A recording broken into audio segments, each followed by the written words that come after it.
ನಮಸ್ಕಾರ ಸ್ನೇಹಿತರೆ, ಇವತ್ತಿನ ವಿಡಿಯೋದಲ್ಲಿ ತುಂಬ ರುಚಿಯಾದ ಮತ್ತು ಆರೋಗ್ಯಕರ ಪಾಲಕ್ ಚಿಕನ್ ಗ್ರೇವಿ ಮಾಡೋಣ ಬನ್ನಿ.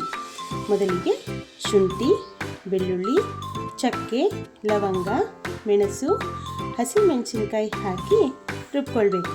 ನಂತರ ಒಂದು ಹಿಡಿ ಪಾಲಕನ್ನು ಚೆನ್ನಾಗಿ ವಾಶ್ ಮಾಡಿಕೊಂಡು ಒಂದು ಕುದಿ ಬರೋವರೆಗೆ ಬೇಯಿಸ್ಕೊಳ್ಬೇಕು.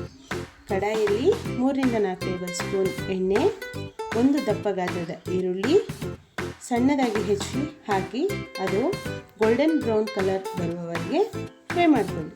ನಂತರ ಸಣ್ಣದಾಗಿ ಹೆಚ್ಚಿರುವಂತಹ ಸ್ಮಾಲ್ ಸೈಜ್ 2 ಟೊಮೊಟೊನ ಸೇರಿಸಿ ಎಣ್ಣೆ ಬಿಡುವವರೆಗೆ ಫ್ರೈ ಮಾಡಿ. ನಂತರ ಅರಿಶಿನ, ಉಪ್ಪು ಸೇರಿಸಿ ಎಣ್ಣೆ ಬಿಡುವವರೆಗೆ ಫ್ರೈ ಮಾಡಿ. ಸಾಲ್ಟ್ ಸೇರಿಸೋದ್ರಿಂದ ಟೊಮೊಟೊ ಇನ್ನೂ ಚೆನ್ನಾಗಿ ಸಾಫ್ಟ್ ಆಗುತ್ತೆ. ನಂತರ ರುಬ್ಬಿರುವಂತಹ ಮಸಾಲೆ ಆ್ಯಡ್ ಮಾಡಿ ಹಸಿ ವಾಸನೆ ಹೋಗುವವರೆಗೆ ಫ್ರೈ ಮಾಡಿ. ಫ್ರೈ ಮಾಡಿರೋಷ್ಟರಲ್ಲಿ ಮತ್ತೊಂದು ಮಸಾಲೆ ರೆಡಿ ಮಾಡ್ಕೊಳ್ಳೋಣ. ಬೇಯಿಸಿದ ಪಾಲಕ್, ಪುದೀನ, ಕೊತ್ತಂಬರಿ ಸೊಪ್ಪು, ಸ್ವಲ್ಪ ತೆಂಗಿನಕಾಯಿ ಚೂರು ಹಾಕಿ ನುಣ್ಣಗೆ ರುಬ್ಕೊಳ್ಳಿ. ಫ್ರೈ ಆಗಿರುವಂಥ ಮಸಾಲೆಗೆ ಚಿಕನ್ ಸೇರಿಸಿ ನೀರು ಬಿಡುವವರೆಗೆ ಬೇಯಿಸ್ಕೊಳ್ಳಿ.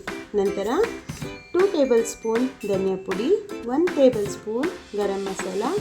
ನಾವು ಮಸಾಲೆಯಲ್ಲಿ ಹಸಿಮೆಣಸಿನಕಾಯಿ ಹಾಕಿರೋದ್ರಿಂದ ನಾನು 1 tablespoon red chilli powder ಸೇರಿಸಿದ್ದೇನೆ. ನಿಮಗೆ ಟೇಸ್ಟ್ಗೆ ಸರಿ ಹೋಗೋ ಹಾಗೆ ಅಡ್ಜಸ್ಟ್ ಮಾಡ್ಕೊಳ್ಳಿ.